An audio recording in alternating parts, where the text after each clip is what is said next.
52 өлкөнү кыдырып турмун. Эмнеге могул нерсеси өнүгүп турат. СССРге жаккан эмес толук бойдон. Адамды өлтүрө бергенге колдору бош болуш керек эле. Диндик бир системаларды курган өлкөлөргө жаккан эмес. Дагы деле репрессия болуп, дагы деле өлтүрүп, сайыш керек, асыш керек, өлтүрүш керек. Тарбия деген бул дрессировка менен барабар болуп калыптыр. Жакшы бала деген бул багынган бала. 18-19-да ала качса эле барып отуруп берип коюп атышат. Өзгөчө кыздарды тарбиялаган коркунучтуу деп мен түшүндүм.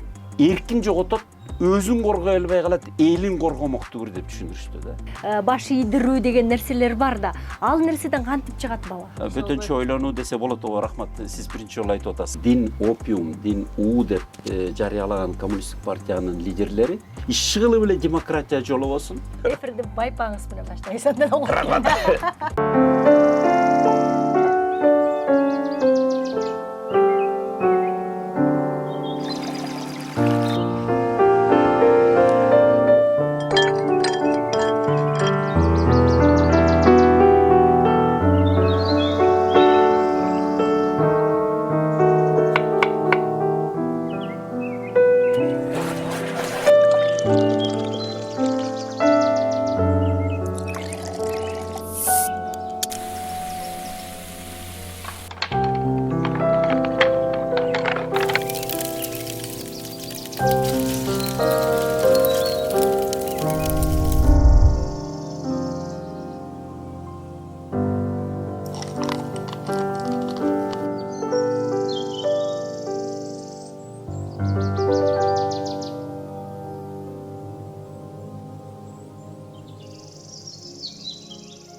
Бүгүн көптөн бери суусап, ошо жакшы акылын, даанышмандыгын алып калайын деген бир мейманым бар. Тааныштырууга уруксаат этиңиздер. Кыргыз концепт компаниясынын негиздөөчүсү Үмөталиев Эмил. Саламатсызбы? Ооба, саламатсыңар. Эмил Үмөт деп акыркы кезде кыскартып эле жазып келатам, анткени биздин фамилиябыз биздин тарыхыбызды чагылдырат экен да. Менин атым 3 доордун кошулган жеринде да. Үмөт бул түрк тилинде дагы окшош сөздөр бар, араб тилинде да окшош сөздөр бар. Али болсо бул кадимкидей эле араб доорунан келген, а Ев болсо бул орусча алыштырылган. Ошентип Үмөт Али Ев. Анан Евти илгери эле алып таштагым келген, эми азыр жок дегенде соцсеттерден алып таштасам эчтеке мыйзамды бузбайт экен, башкаларга таанымал эле, түшүнүктүү эле. Анан Алини деле кыскартып эле, анткени канчалык кыска, канчалык жеңил жазылса, ошончолук баарлашканга, таанышканга жөнөкөй болот экен. Ошондо кыргызча, кыпкыргызча Эмил Үмөт болуп калды. Эмил Үмөт болуп жүрөт. Сон анда сизди тааныштырып атканда Эмил Үмөт деп жазып коелу. Ооба, Instagram, TikTok, Facebook, Twitter бардык жерде. Аябай суктанган нерсем бул совет доорундагы тарбияланып калган адамдын жаңы көз карашка буруш жана таптакыр ойлорун башка нукка өзгөртүш дээрлик мүмкүн эместей сезилет да. Анткени ошол улуу муун менен кичүү муундун салгылашуусу ошондон келип чыгат да. Ар бирөө өзүнүн оюн таңуулоого алып келет да. Сизди карап турган болсок, бир азыркы заманбап, бир башкача ой жүгүрткөнүңүз, жана жаштардан ашып түшкөнүңүз мындай абдан суктандырат десем болот да. Бул адам кандай учурда мынчалык оюн өзгөртө алат? Өзгөртө алат. Бардыгы эмес окшойт, бирок өзгөртө алат. Ал адамдын өзүнөн тубаса кандайдыр бир генетикалык мүмкүнчүлүктөрүнөн, өзгөчө эн атасынан, жок дегенде эн атасынын бирөөсү же болбосо эң жакын туугандарынан бирөө таасир этиши мүмкүн. Анан чөйрөдөн болот. Бирок чөйрөнүкүн электесе болот экен. Менин учурумда ошо чөйрөнүкү электенип калган. Эн атаман жуктурганым бар, өзгөчө энемен, энем илгерки тың жашаган, өздөрүнө жооптуу, өздөрүнүн оокатын өздөрү кыла алган кишилердин кызы болуп, анан бирок эмчектеги кезинде, кибиреген кезинде талпактан күйүп таштап, бүт мүлкүн, бүт малын, мүлкүн, боосүйүн, бүт бардыгын тең чечип шыпырып кетишкен кызыл шапкечендер, мылтык таңгандар. Ошентип талаага такыр жерге калтырып коюптур, та энемди 4 бала менен. Анын эң кичүүсү ошо Талпакта эмчектеги кызы менин энем Талпакта жаткан жеринен Талпактан да күйүп чыштап Талпакта ороп алып кетип калышыптыр. Ошону эле айтылып калат. Андан кийин таза эле ээзи жок болуп кетет менин таятамдын. Ошол жердеги арест болгондордун баардыгы Украинага куулуп кетти деген эле сөз калат. Бүттү. Башка бир дагы изи бүгүнкү күнгө чейин эч табылгыс болуп калды. Бирок энем, тайынем, энем өзгөчө ошо өзүнө билими, чоң билимдерге ээ болбосо дагы, бирок нукура кыргыз тили аркылуу кыргыздын кандайдыр бир мурасын ичине кымтып калган экен. Анан ошо өзүнүн мүнөзүнө кымтыган нерселерди бизге дагы жуктурган. Ал бир жагы, бирок экинчи жагы Совет доорунда мен кээ бир жан баккан жанагы ошол кезде айтылган сындалган привилегия, блат, кошоматчылык, анан паракорчулук тигүү деген нерселер менен оокат кылгандар чоңдордун арасында аябай көбөйүп кеткен. Мен болсо чын дилим менен ишенчүмүн. Адилеттүүлүк, социализмдин кишиге кылган жакшылыгы, пропаганда менен айтылган нерселерди чын көрчүмүн. Анан чын көргөндүктөн мен чын дилим менен ошого ишенип алып, биз жакшы турмуш кура алабыз деп ошого ишенип окуп жүргөм. Бирок айылына чөйрөбүздө ушунчалык көп кемчиликтер бар эле, көп нерсе адамга каршы, анан жөнөкөй кишилерди, кичинекей балдарды же кыргыз тилинде сүйлөгөндөрдү кемсинткен шарттар аябай көп эле биз жашаган жерлерде. Мен болсо ушул кыргыз жеринин борборунда, Фрунзе деп аталган шаарда орустардын арасында өсүп чоңойгом. Анан ошо канчалык жакшы окубасаң дагы, жакшы аракет кылбасаң дагы баары бир дискриминация же болбосо кээ бир учурларда кемсинтүү, орой мамиле, эгерде алардын жашаган жерлерине шаарда атайын ошолордун гана жашаган жерлери бар эле. Мисалы бүгүнкү Манас, Токтогул, Киев, Турузбеков менен чектелген жер, ал ошо аскер заводдорунун үй коросу эле. Ал жерде жалаң бир өңдүүлөр жашачу. Ошол заводко кыргыздарды деле иштетчү эмес. Анан ал жерде бир өңдүүлөр жашап, эгерде кичинекей балдар биз чуркап жүрүп ошолдун коросуна кирип калсак, бизди сөзсүз түрдө чал кемпирлери да катуу урушуп, балдар болсо бизди сабап да коюшчу. Ошон үчүн биз ал жерге жолочу эмеспиз. Андай жерлер шаардын ичинде 3-4 жер бар эле. Физприбордун жанында, Ленин заводунун жанында, Кара-Балтада почтовый деген жер бар. Ал жерде дагы бир өңдүүлөр, ак өңдүүлөр гана жашачу. Кыргыз балдар тегеректеги айылдардан кыргыздар ошол Кара-Балтага келсе дагы почтовыйга оңой менен кирчү эмес. Кирсе сөзсүз түрдө кандайдыр бир сүрүп чыгаруу, ар кандай ыкма менен ал көнүмүштүү адат эле. Кийин гана кичине жеңилдетилип, ал жерге кирип дүкөндөрүнөн таң калып жакшы буюмдарды сатып алганга кийин гана мүмкүнчүлүктөрүбүз болду.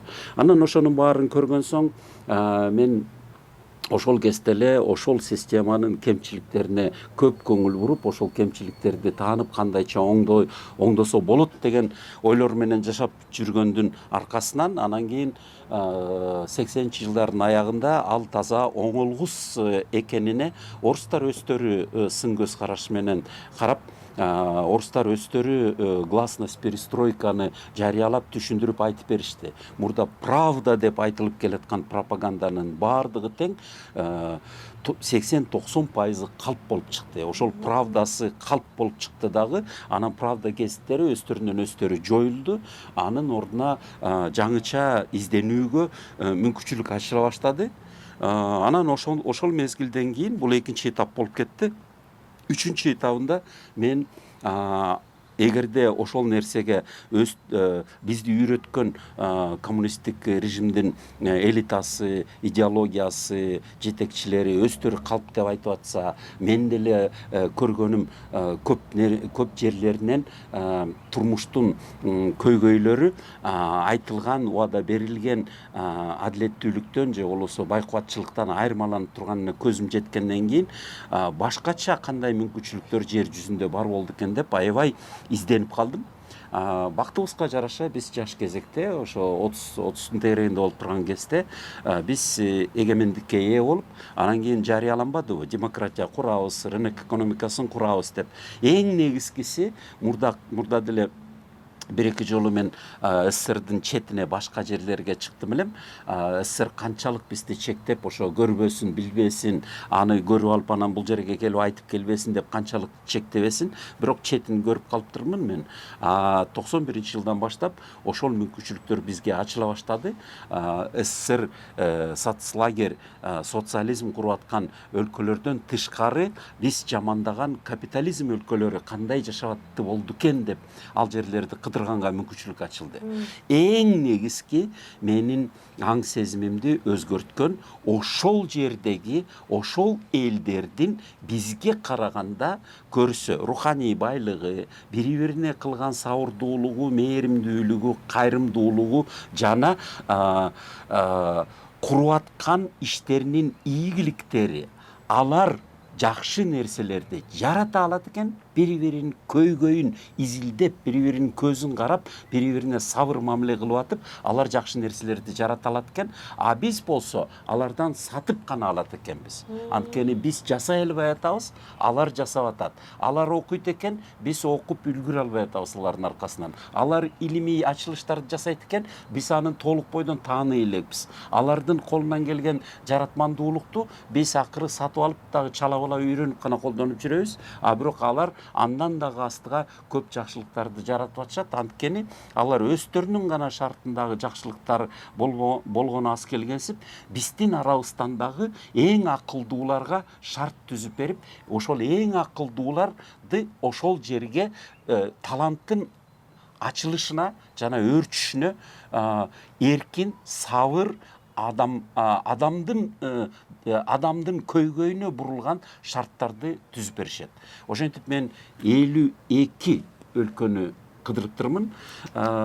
Өмүрүмдө ал 52 өлкөнүн кээ бирөөнүсүн 50дөн жолу кыдырыптырмын. Анан эң башынан эле биринчи жолу баргандан бүгүнкү күнгө чейин мен Такай аэропорттон баштап эң биринчи анан улам өзүмө берген сулоо бул Такай.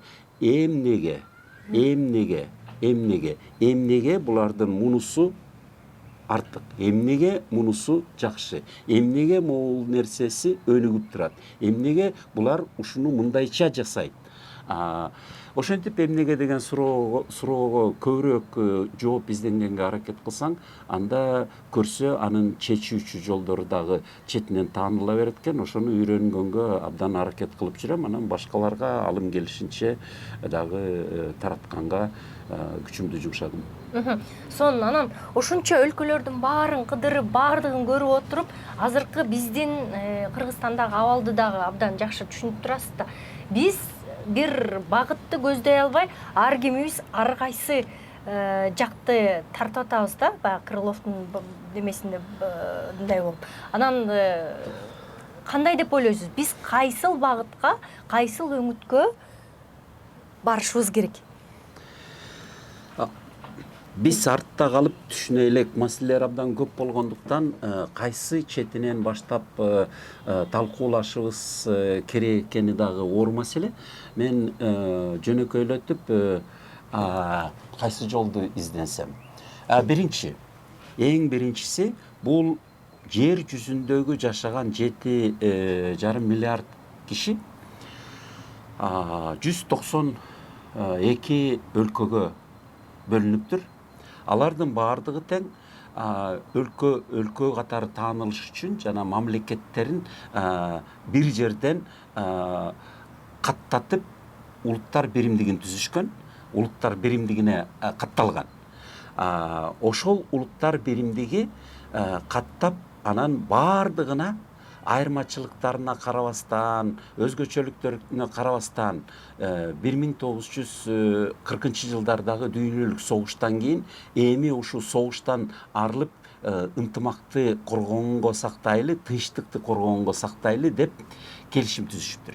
Ошол келишимге биз чогуу жашаган СССР дагы кол койгон.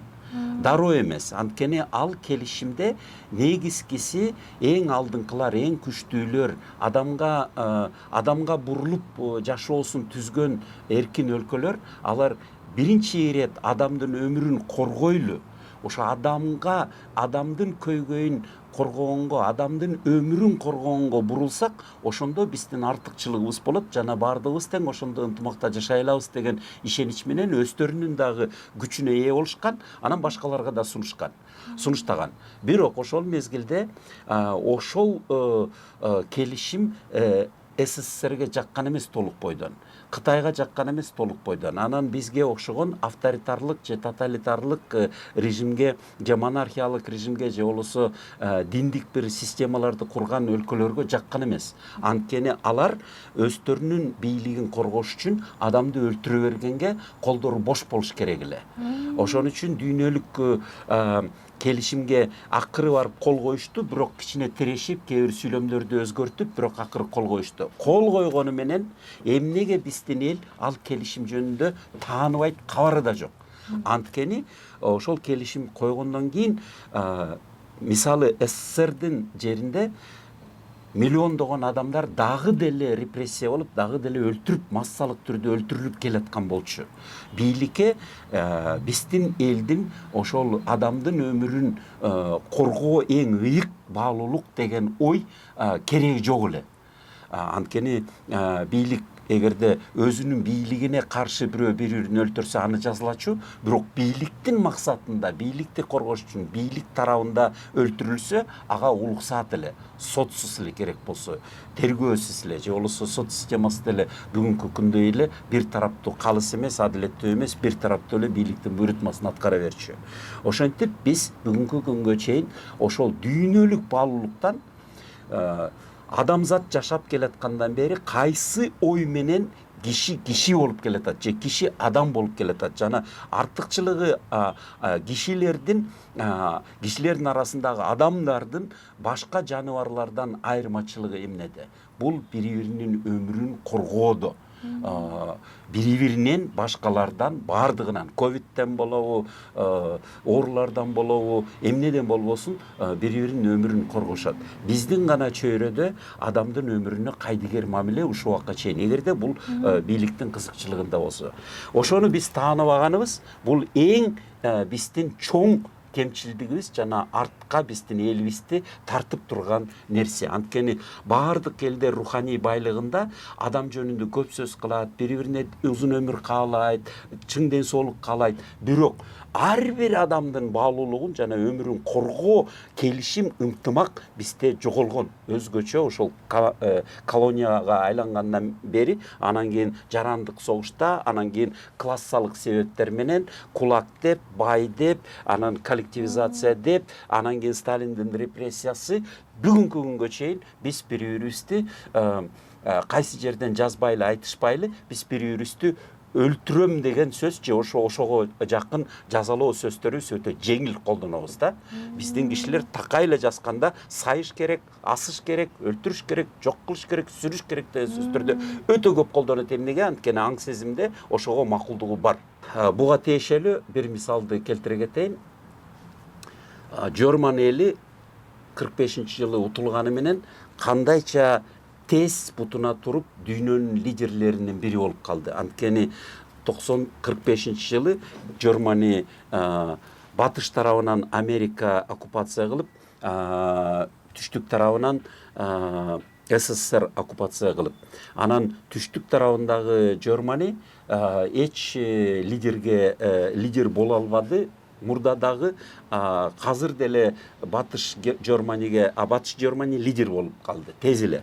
Батыш Жорманиге кошулганы менен чыгыш Жорманинин эли ушул убакка чейин турмуштары да оңолбой, анан саясий чечимдерде добуш бергенде такай мындай радикалдуу тараптарга, оңчул деп коет, солчул деп коет, ошол эң радикалдуу оңчулдарга добуш берет экен, эң радикалдуу солчулдарга добуш берет экен. Таң калыштуу нерсе. Көрсө батышты Америка басып алганда биринчи ирет Гитлерди гана күнөөлөп эмес, ошо Гитлер башка кишилерди айырмасы жок, профсоюз болобу, коммунист болобу, сыган болобу, еврей болобу, иш кылып элдерди массалык түрдө өлтүрүүгө макулдугун бергениңер эң чоң каталык болгон, улуттук каталык ошондо болгон. Башка кишилердин өлтүрүүсүнө макулдууңар, даярдыгыңар ушул эң чоң каталыгыңар болгон деп ошону кичинекей баладан чалдарга чейин түшүндүргөндөн кийин булар эми бүгүнкү күндө булар курган системасы өзүнүн дагы жаранын эң бийик деңгээлде коргойт. Мен ал жерге барып келип күбө болгом, булар бактарды дагы коргойт. Биз бак эмес, өзүбүздүн кишилерибизди коргой албайбыз, аялдарыбызды, кемпирлерибизди, кыздарыбызды коргой албайбыз. Бизде зордук абдан көп. Ал жерде бактар дагы корголгон, жаныбарлар дагы корголгон, сырттан келген коноктор да корголгон, араптан, орустан, кайсы Кытайдан, кайсы жерден мигранттар келбесин, алар дагы биздин Бишкек шаарындагы өз элибиз корголбогондой корголгон. Анысыз келгенсип, ал жерде жөргөмүштөр корголгон. Эгерде Германиядан жөргөмүштү өлтүрсөңүз, 300 евро айып. Ал тиги полис артыңардан ошол жөргөмүштү өлтүрдүңбү деп издеп жүрөт деген сөз эмес. Ал эл менен келишим жарыялаганган, эми бүгүнкү күндө төрөлүп өсүп чоңоюп келаткан балдар кичинекей кезибизде жөргөмүштү көрүп эле ойноп билбей эле өлтүрүп койчу эмес белек. Ага эч ким каршылык көрсөтчү эмес. Германияда энетасы ал дагы жандуу нерсе, ал дагы табигаттын бир бөлүгү. Анан бул жаратылыш менен гармонияда жашаганга биздин баардыгына тең сабырдуулугубуз болуш керек, коргоо аракетибиз болуш керек деп кичинекей балдар жөргөмүштөрдү өлтүрбөйт. Бишкекке келип эгерде биздин кой союп атканыбызды көрсө, алардын байкуштардын кузгусу келип кетет, жашагат, кыйналышат, капаланышат, энеталарына эмнеге булар өлтүрөт, эмнеге булар мыкаатчылык кылат деп абдан таң калышат. Ошентип алардын кичинекей чагынан мыкаатчылыкка болгон көнүмүштүү адатына шарт түзүлбөй калган. Ошонун негизинде ал жерде бүгүнкү күндө эң эркин шарт, анан алар ошол эркин шарттын негизине өздөрүнө бүт дүйнө жүзүнөн Америкага окшоп таланттуу, акылдуу, билимдүү кишилерди чакырып алат дагы. Алардын аркасынан бүгүнкү күндө техника дейсиңерби, innovation дейсиңерби, technology дейсиңерби, кайсы илим, innovation, технология адамдын артыкчылыгын, мүмкүнчүлүктөрүн өйдөлөтө турган нерсе болсо, анын баардыгы ушул Жапон, Түштүк Корея, Тайвань, Макао, Гонконг, Сингапур, Германия, Батыш Европа, анан Америка, Түштүк Америка. Чыгыш Европа болсо, ошол мезгилде СССР оккупация кылгандыктан алардыга Гитлерди гана жаман көрсөтүп, бизге да ошондой деген. Гитлер эле жаман. Адамды өлтүргөн же өлтүрүүгө мамлекеттин аракетине эч ким күмөн санаган эмес. Системанын, режимдин кишилерди өлтүргөнгө күмөн саноо жаратылган эмес, ал акталган. Ошондуктан чыгыш Германиядагы бүгүн батыш Германияга кошулганы менен дали артынан ээрчип баратат. Биз болсо ушу Орусия менен биригип алып, орус тилдүүлөр баардыгыбыз тең адамдын өмүрүнө кылган мамилебизден аркасынан себеп ошо адамдын өмүрүнө кылган мамилебиз бул баалуулук эмес, биздин кайдыгер мамилебиз, керек болсо руханий байлыгыбызга дагы тескери болгон, биздин көнүмүштүү болуп калган жаңы кыялыбыз же болбосо жаңы адатыбыз, өнөрүбүз, ушул нерсе бизди дүйнөнүн артына кычып турат. Сиздин видеолоруңуздан көрүп атып, бир жакшы эпизодуңуз абдан эсте калды. Мен жашоомдо эч качан жок, болбойт жана деген сөздөрдү колдонбойм, анан башка адамдарды айыптабайм, сындабайм деген сон сөздөрүңүз бар экен да. Бул нерсеге буну жалпы жонунан толеранттуулук деп койсок болот. Кантип тарбияландыңыз? Кантип биз башка элдерге дагы ушул жакшы нерсени адат кылып айландыра алабыз? Мага оор болот мен тарбия деген сөздү укканда. Анткени көп жыл болду, 15 жыл, 20 жыл болду. Көрсө батыштын эң алдыңкы, Европтун эң алдыңкы педагогтору, психологтору бизге деле таанылып келаткан. Янош Корчек, Мария Монтессори, Элайс Мюллер дегендер 20-кылымдын орто ченинде эле түшүнүшүптүр. 19 кылымдын аягында жана 20 кылымдын башында аскерлер өнүгүп индустриализация башталганда балдарды баары тең тарбиялаган керектүү деп эсептеп, анткени аскерге жана завод фабрикага конвейерге өстүрчү экен. Ал жерден тартиптүүлөр керек эле да. Баланча саатта келип, баланча саат иштеп, анан тартипти так аткарып, ошол экономиканын кандайдыр бир кыймылдаткычтар кишилер эле.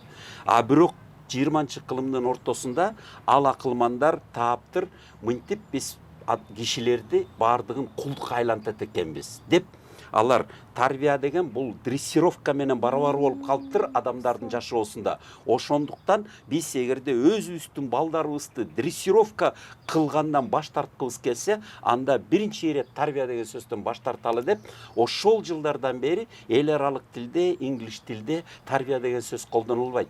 Көп ар кандай сөздөр колдонулат. Educating, окуу берүү, окууга тартуу, окутуу, билим, ар кандай сөздөр. Бирок акыркы жылдары алардын бүгүнкү күндө эң алдыңкы деген жерлеринде мен гана эмес, мени менен бирге Финдин тажрыйбасын таанып жүргөн кезде биздин аксакалыбыз бар, Оразали Сайдылкан деген.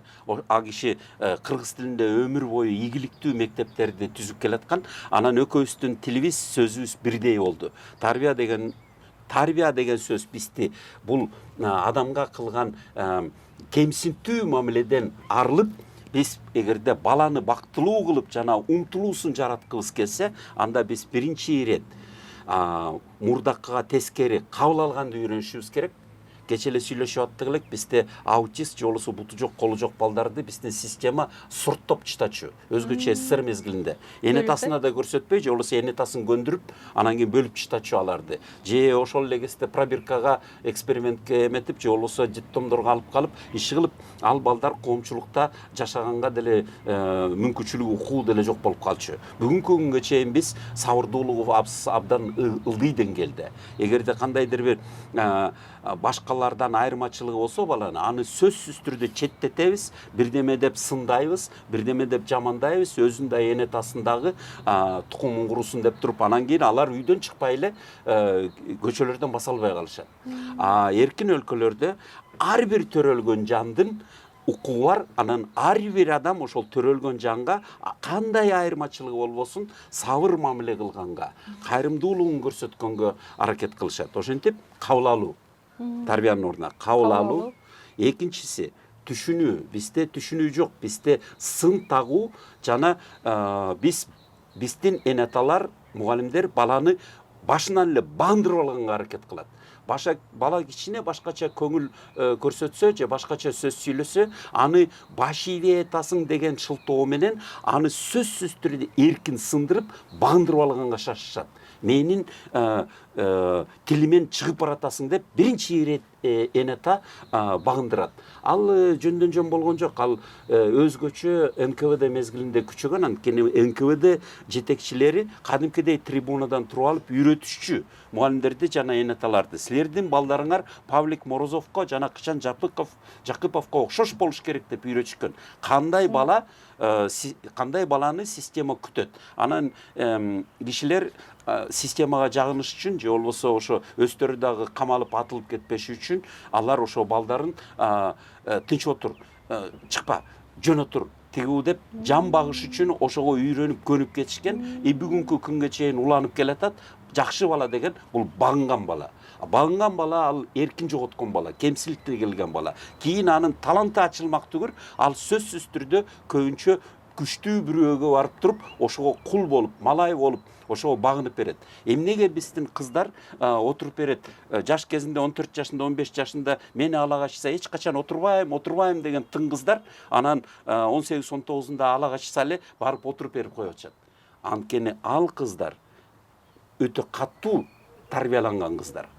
Алар канчалык өздөрүнүн күчүнө ишенбесе дагы, бирок баары бир ошондой шарт болуп калганда, эл эмне дейт деп, же болбосо энетасын уят кылгым келбейт деп, же болбосо дагы бир үйрөтүлгөн нерселерге өтө тарбияланган, өзүнүн эркиндигине ээ боло албай, бирок бирөөнүн мажбурлоосуна үйрөнгөн, көнгөн, анан акыры барып ошол жерден баш ийип берип отуруп калып атышат. Ошентип эгерде биз тарбиялай берсек, анда биздин колубуздан бирөөнүн кулдары, мигранттар, бирөөнүн кулдары, бирөөнүн солдаттары, бирөөнүн жардамчылары, бирөөгө баш ийгендер, системага баш ийгендер өсүп чоңоюп көнө берет. Алар эч качан өздөрүнүн намысын да коргой албайт, элинин да намысын, өлкөнүн да намысын коргой албай, бирөөгө гана айла жок деп эле кыпчыла беришет. Өзгөчө кыздарды тарбиялаган коркунучтуу деп мен түшүндүм. Агай, бирок мындай тарбияларды айтсаң, Аягына чыккан жокмун, кечиресиз. Кабыл алуу, түшүнүү, анан колдоо, анан кийин кубаттоо. Бизде ушул кабыл алганды да билбейбиз, түшүнгөндү да билбейбиз, аны сүйлөштүк. Анан колдогонду да билбейбиз, кубаттаганды да билбейбиз. Биз сындаганды билебиз. Биздин оозубуздан жаман сөздөр көп чыгат. Сын таккан сөздөр көп чыгат. Эркин өскөн өлкөлөрдө Еврей апасынын секрети деген бар. Аябай айырмаланат орус апасынын кылыктарынан. Эгерде орус апасы кыргыздарда, киргиздер дагы орустан үйрөнүп алып, эгерде 10 сабактын ичинен 9-ту жакшы аткарып, анан бирөөнү ката кетирип койсо, биздин кээ бир ошол орустан үйрөнгөн апалар ошол катаны эле жемелей беришет.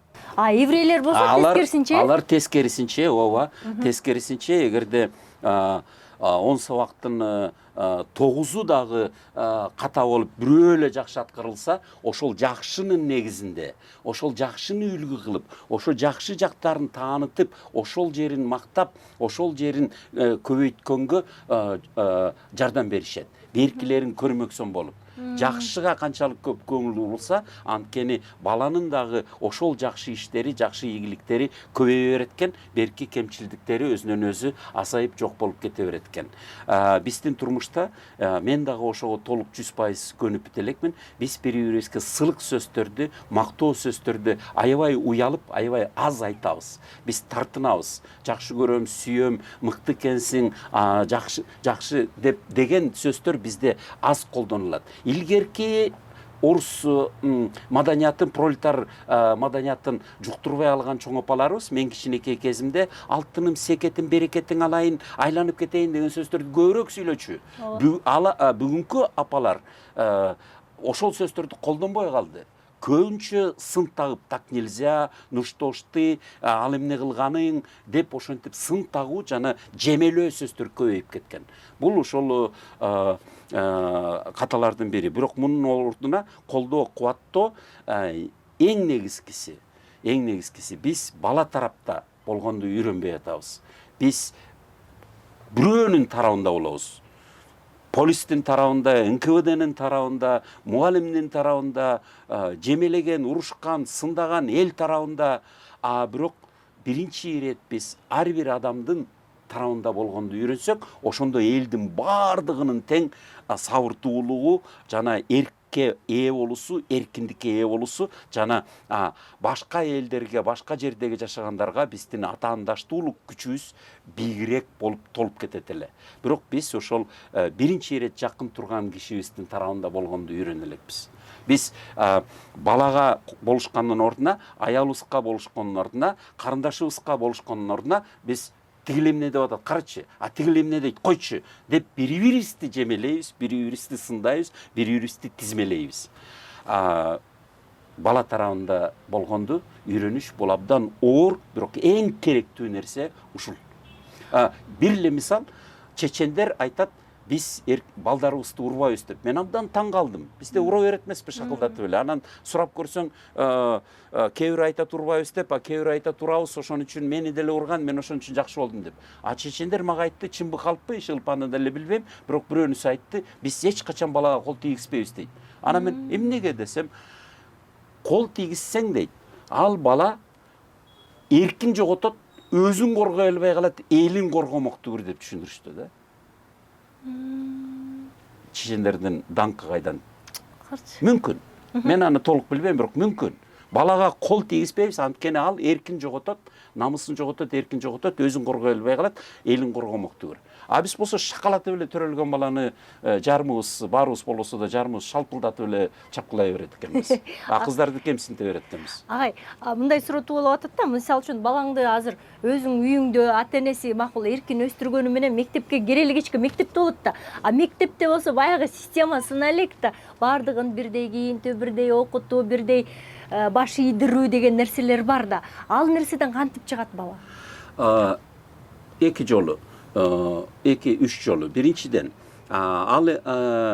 ал жерде дагы энетай иштейт да. Эгерде алар дагы ушул ойлорду жугуштуруп алса, анда алар өздөрүнүн балдарына да, бирөөнүн балдарына дагы мурдакыдай пролетардык диктатуранын үйрөтүлгөн жолу менен эмес, дүйнөлүк алдыңкы адамдын көйгөйүнө бурулган педагогиканын илиминин негизинде сабыр мамиле кылууга алардын деле мүмкүнчүлүктөрү бар.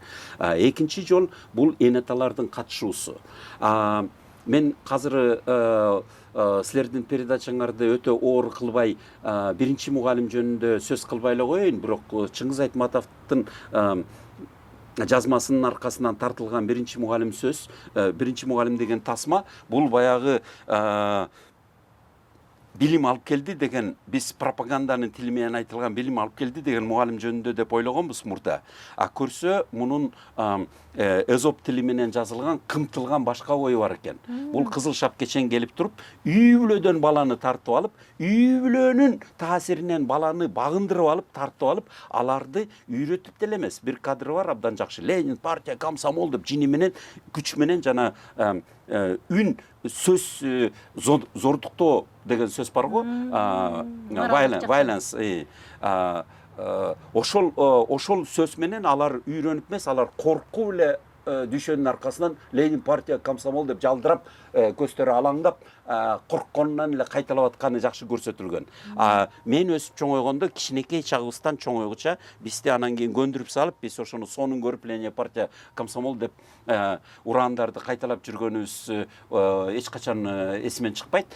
Биз дагы ошондой бир шартта өскөнбүз да, бизди коркутуп көндүрүп алып, анан кийин биз аны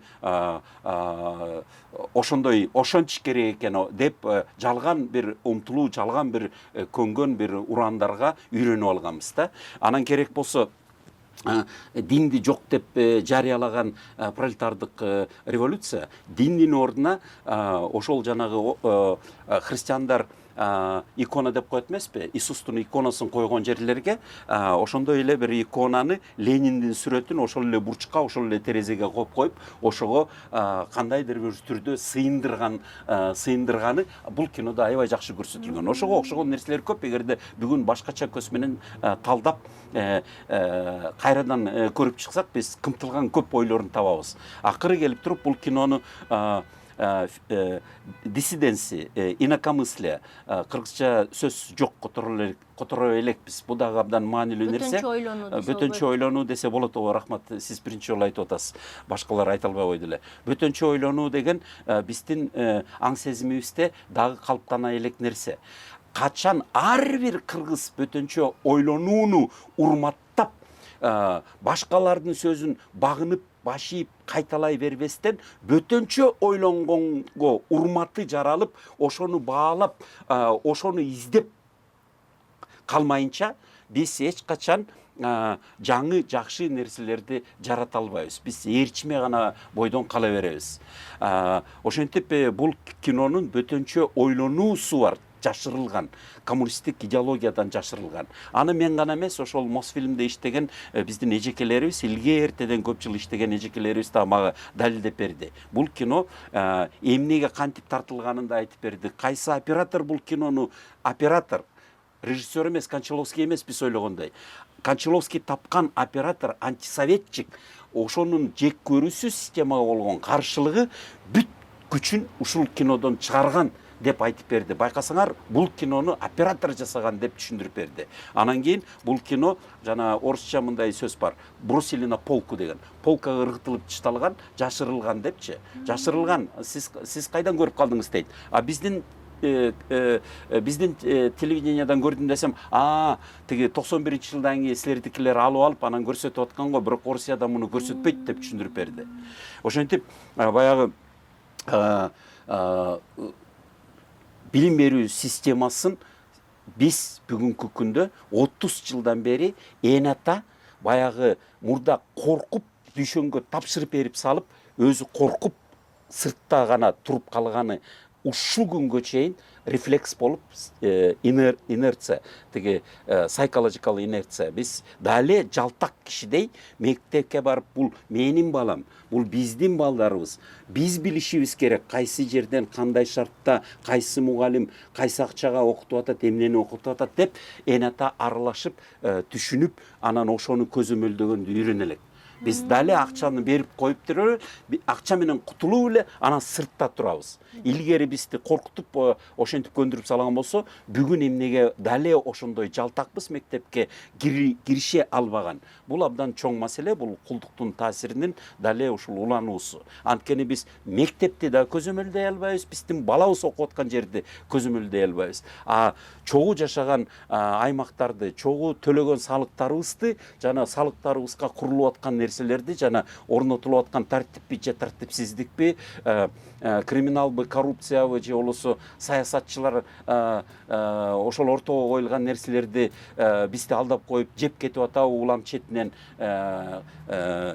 кесип алып, ошонун баардыгына биздин биринчи ирет түшүнүгүбүз дагы жетишпей турат, экинчи ирет биздин улуттук кыялыбыз, мүнөзүбүз, адаттарыбыз жана биргелешкен үйрөнгөн процедураларды үйрөнгөн билимибиз дале орной элек. Биз машина айдаганда араң-араң үйрөнүп атабыз, тиги жолдон начар айдайбыз машинени, бири-бирибиздин жолубузду торойбуз, бири-бирибизге тоскоолдук кылабыз, коопсуздукка көп коопсуздугубузду бири-бирибиздикин урматтабайбыз. Чогуу жашаган шартыбыздагы жаңы түзүлүп келаткан шарттарда жаңы эрежелерди дале кээде керек болсо үйрөнгүбүз келбейт. Анткени ал эрежелер биздикинен чоң шаарларда жаралып атат да. Алар ошо канчалык шаар чоңойсо, канчалык көп киши жашаса, ошолор мурдакы шартка караганда жаңы шартты үйрөнүшөт. Мисалы, илгери кыргыздар атчан келаткан кишини астынан чыгып, кантип аттын тискинин кармаш керек, кантип үзөңгүсүн кармап бериш керек, кантип аттан түшкөндө жардам бериш керек, кайра кантип атка мингизип узатыш керек, ошол эрежелердин баарын жакшы билчү.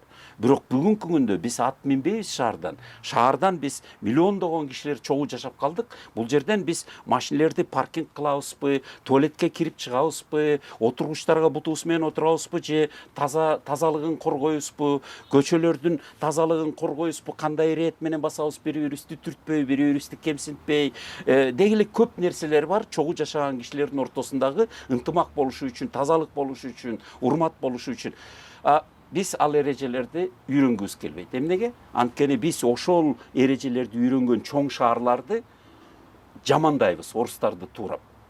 Кандай сөз менен жамандайбыз? Америкачыл, батышчыл деп. Алардын баардыгы биздикинен чоң шаарларды мурда курган, жана мурда ошол оорчулуктардан аттап өтүшкөн, жана өстөрүнө бүгүнкү күндө биздикинен да таза, биздикинен да көк, бактарактуу, сабыр, реттүү, коопсуздугу бар шарттарды түзүп үйрөнүп алышкан. Биз анын баардыгын карап жакшы жерлерин үйрөнүп алгандын ордуна биз орустарды туурап, аларды жамандагандан эле башыбыз чыкпайт.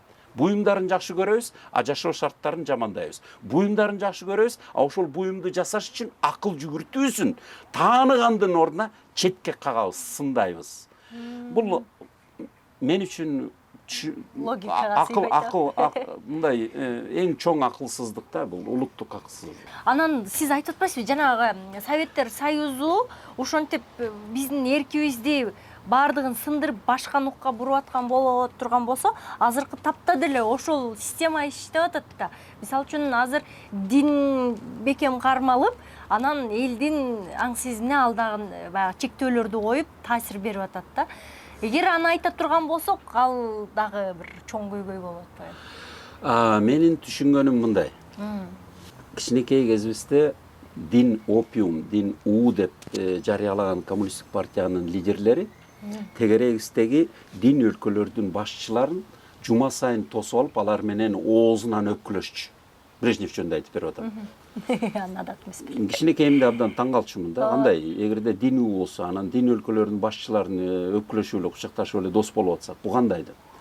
А көрсө СССРге анын деле айырмасы жок экен да. А деле маанилүү болуп атыптыр. Эмнеси маанилүү болуптур СССРге?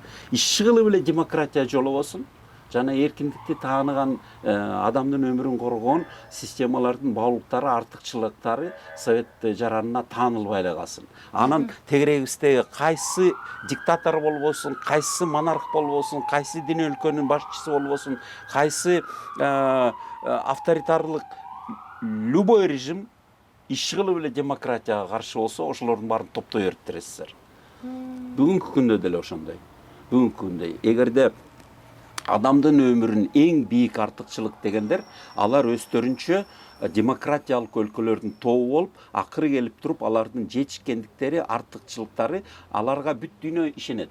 Бир мисал, Жапондун паспортуна, Жапондун жаранына бүт дүйнө ачык. Бардыгы ишенет, бардыгы чакырат. Жапон бул батыш. Ошондой эле Түштүк Корея, ошондой эле Сингапур, булардын баары батыш. Тайвань, Макао, Гонконг баары батыш.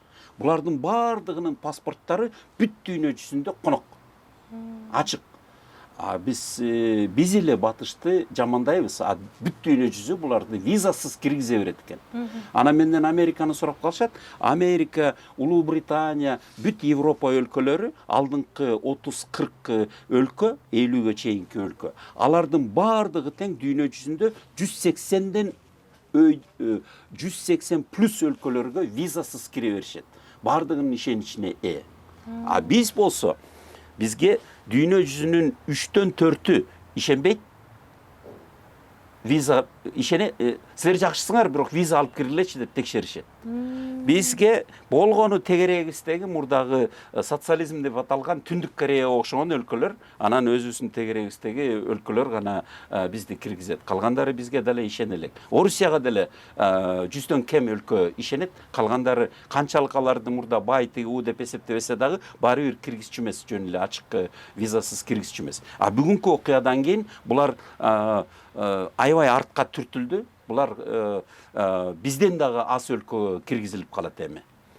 Ошентип маселе биз дүйнө жүзүндө ким кимге ишенгенин дагы тааный албай, айырмалай албай кыйналып турабыз да. Биз алданганбыз пропагандага, бир түрдүү телевизорду көрүп алып эле, ошонун калпына сугарылып, биз таза ууланган маалымат менен аябай өзүбүз четке кагып турабыз. Айтматовдун айткан сөзү бар эмеспи? Ашказан мээден акылдуу деп. Ашказан ууланган тамакты жесе кузуп салат, мээ болсо ууланган маалыматты ишенчээк баарын эле кабыл ала берет экен деп. Ошентип кыргыз эли бүгүнкү күндө орус пропагандасынын туткунунда. Көбүнчө биздин элибиз бир тараптуу гана маалыматты кабыл алат. Эми дин жөнүндө айтсаңыз, менин түшүнүгүмдө дин өзүнөн өзү анчалык бизге көндүрүлгөн коркунучтуу нерсе эмес. Анткени эгерде тоталитарлык, авторитарлык режим орун албаса, анда ошол эле мусулманчылык болобу, христиан болобу, кайсы илгерки кылымдардагы дин болбосун, алар университеттерди куруп, илимге умтулган сайын динди руханий ички байлык катары сактап калышат экен дагы, күнүмдүк турмушта алар илимдин негизинде жаңы эрежелерди жана жол жүргөн эрежелерди кургандай, жаңы эрежелерди куруп, ынтымакта жашаганды үйрөнүп кете беришет экен. Кайсы жерде деспотия курулса, ошол жерде кишилер мамлекетке ишенбей айласы кеткенден илгерки эрежелерге бурула берет экен. Биринчиден. Экинчиден, менин түшүнүгүмдө бүгүнкү күндө бизди дин менен коркуткан бул ошол мурдакы бизди ээлеп контролдоп туруп, дагы деле контролдогусу келген империя атайын бизди Талибан менен коркутат, дин менен коркутат, түштүк кошуналар менен коркутат, такай эле бирөө менен коркутуп, мен силерди коргоп калам деп, бирок өзү ал кезде зордуктап атканын бизден жашырат, биз айырмалай албайбыз. Башка бирөөдөн келген таасир бизге канчалык эгемендигибизди курганга жана жаңы мүмкүнчүлүктөрүбүздү, соода мүмкүнчүлүктөрүбүздү ачканга жетишкендиктерге жол ачып берет эле. Аны дале түшүнө элекпиз. Биз дале жана маңкуртко окшоп бир кезде бизди багындырып алган ээбизге эле өз руханий тагдырыбызга, өз жерибизге, өз элибизге каршы бирок бизди багындырган, биздин мээбизди айландырган кожоюнубузга гана кызматчы кылабыз. Жакшы. Агай, анан сиздин өзүңүздүн бир өзгөчө мектебиңиз бар деп айтышат да.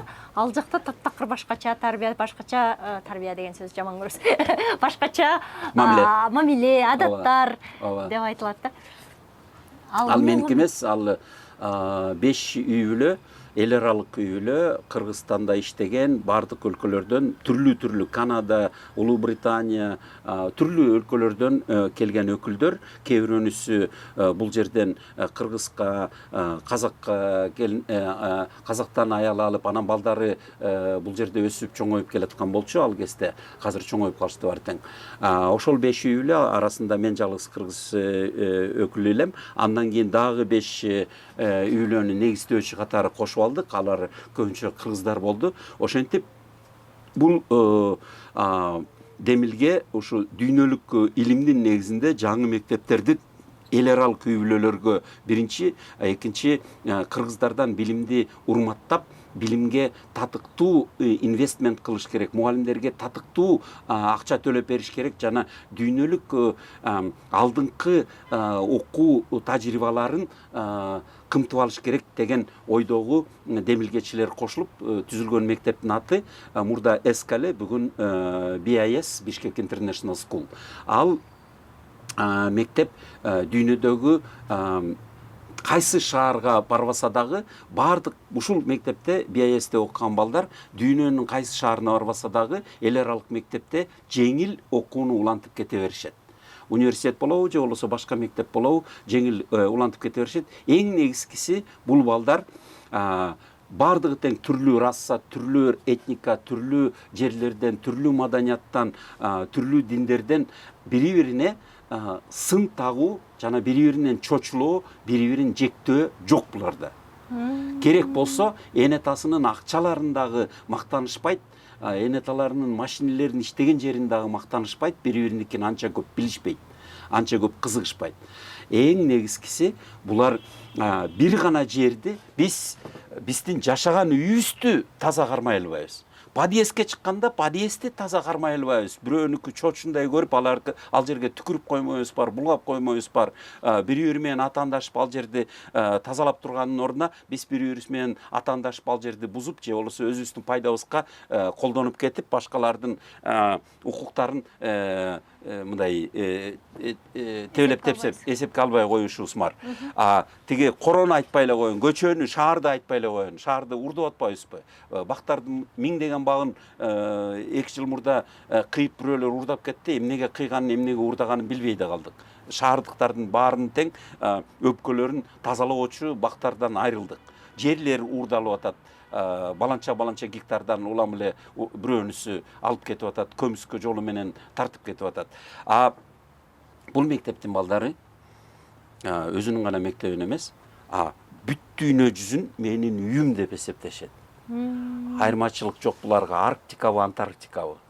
Бардык жерди коргошубуз керек деп, бардык жерди түшүнгөнгө, тааныганга, илимдин негизинде ошол жерди коргогонго, сактаганга бири-бири менен кызматташып, анан кийин Лондондо жашайбы, Токиодо жашайбы, Африкада жашайбы, кайсы жерде жашаган тең түшү болбосун, алар менен биргеликтүү кызматташып, чогуу коргой эле, кантип коргой алабыз, кантип чогуу ынтымакта жашап, жана ошол жерлерди сактап кала алабыз деген ан сезим менен өсүп чоңоюп келатышат. Алар башкача. Мында окуу системасында айырмачылык жок элеби же бар эле? Жанагы мен айткан нерселердин 100% тарбия эмес, кабыл алуу, колдоо, кубаттоо, түшүнүү деген нерселер. Баланын тарабында болуу, баланы мажбурлап эмес, баланы кызыктырып, анын окууга өз ниетин жаратуу, балдарды бири-бири менен салыштырбайт. Алар бири-биринин бааларын билишпейт. Салыштырбайт дагы, атаандаштырбайт. Алардын мыктыларына сыйлык бериши мүмкүн, мактап коюшу мүмкүн, бирок эч кимди жамандабайт, анан сенин бааң ылдый деп эч кимге көрсөтпөйт. Алар жашыруун көрөт өздөрүнүн баасын. Анан ар бир бала өзүнүн мурдакы болгон деңгээлинен бүгүнкү жетишкендигин салыштыра алат жана башкалардын орточо бааларын тааный алат. Эң өйдөңкү баа, эң ылдыйкы баа, эң ортоңку баа менин ордум бул жерде экен деп. А бирок жанында тургандардын бааларын билбейт. Бул сабырдуулук, бул кадимкидей сабырдуулук ошондой жерден жаратылат, ошондой жерден адилеттүүлүк жаралат, ошондой жерден намыстары корголот. А биздин мектептерде дале болсо бирөөнү мактап, бирөөнү кемсинтип, намыстарынан дагы, эркинен дагы айрылтып, анан кийин балдардын ортосунда дагы ынтымак эмес, башка бир терс мамилелердин негизи болуп кетиши мүмкүн. Ошол бул мектепте дүйнөлүк акылман педагогдордун табылгасынын баардыгы тең кымтылганга аракет кылышкан. Анан бүгүнкү күндө бул жалгыз мектеп Кембридж аккредитациясын гана албастан IB дегени бар. Бүгүнкү күндө бийигирээк деңгээлде бүт европалык университеттер IB-ни тааныса, жеңилдетилген шартта кабыл алат студентти. Анткени IB бул мектепте IB болсо, анда баягы баалуулуктар, эң негизги адамзаттык баалуулуктар менен окутулган бала деп аны жеңил кабыл алышат. Бизде азырынча бул BIS мектеби, Bishkek International School, бул жалгыз мектеп ошол IB International Baccalaureate деген аккредитациядан өткөн. Дүйнөлүк адамзаттын баардыгынын тең адамга умтулган баалуулуктардын негизинде мамиледе, шартта жана билимдин артысынан сабыр жолу менен, мээрим жолу менен ээрчитилген балдар деп таанылат. Жакшы, билим берүү министрлигине ушундай идеялар көбүрөөк сунушталып, берилип, тереңинен айттырып турса кандай сонун? Сиздин аракетиңизге чоң рахмат. Сиздин аракетиңиз, командаңыздын аракети бул көбүрөөк кишилерге жайылтат дагы. Анан мүмкүн эгерде жалгыз биздин тилибизди уккусу келбесе кимдир бирөө. Бирок бул маалыматты кабыл алып, анан ойлонгусу келгендер, анан изденгендер мындан да кошумча жакшы маалыматтарды топтоп туруп, анан бири-биринин талкуусунда колдонобу, же болбосо кийин баласына кылган мамиледе, же болбосо баласы окуган жерлерде ошондой ойлорду жаратканга, ошондой ойлор менен баласына жакшылыктарды жуктурганга аракет кылышса, анан бара-бара мүмкүн бүт системага дагы таасири тие баштайт ошол энеталардын. Мен сөзсүз түрдө келечекте ошол жакшылыктарды күтөм. Маселе биз кеч өзгөрүлүп келатабыз, биздин артыбыздагылар бизден да кеч өзгөрүлүп келатат. Ошон үчүн биз сиздей тайманбас болушубуз керек. Эгерде сиздей коркпос, тайманбас кишилердин саны көбөйсө, жана эгерде биз сиздей ушул аракетчилерди колдой алсак, анда биз жаңы нерселерди сөзсүз түрдө эски нерселерден айырмалап, өзүбүзгө жуктуруп, буюмдарды гана эмес, ошо жаңы ой жүгүртүү жана жаңы мамиле жана жаңы түшүнүктөрдү сөзсүз түрдө кыргыз тааный алат, кыргыз колдой алат жана кыргыз үйрөнүп кетип, кийин буюрса биз дагы ошондой нерселерди дүйнөгө тарата алабыз. Сонун, Эмил байке, силерге берейин деген суроолорум дагы көп калып калды. Жеке адамдын өнүгүүсү боюнча жана башка кызыктуу арлар деген сон бир бар экен тренингиңиз. Жаңы эле ошол YouTube'дан көрө баштадым. Абдан кызыгып, ошол тууралуу дагы көп суроолорум калып калды. Тилекке каршы 1 саат толуп калды. Эмнегиде дагы ошол темада сизди маекке чакырсам келе аласызбы? Сөзсүз түрдө мен бүгүн таза ак байпагымды кийип келдим элем, силер көрсөтпөй койдуңар. Эмкиде ошол байпагымды көрсөтүп коем деп убада берсеңер, анда мен келем сөзсүз түрдө. Сөз сага. Рахмат. Эфирди байпагыңыз менен баштайбыз, андан окуп келем. Рахмат, тамашамды түшүнгөнүңөргө. Ыраазымын, абдан терең жана жакшы маңыздагы берүү болду десем болот. Анан бүгүндөн баштап тарбия деген сөздү колдонбой Рахмат, Назира Айтбекова тарбия деген сөздү колдонбойт. Анда эч кимди кемсинтпейт, эч кимди мажбурлабайт. Өз ыктыяры менен жасалчу нерселерди колдойбуз. Туура, сонун. Урматтуу YouTube каналынын көрүүчүлөрү, сиздердин дагы кулагыңыздарга күмүш сырга болуп калды болуш керек. Жүрөктөрүбүзгө жакшы, сонун сөздөрдү, жакшы, сонун маанайды, маданиятты сиңирип алганга аракет кылалы. Кайрадан көрүшкөнчө сак саламатта аман туруңуздар.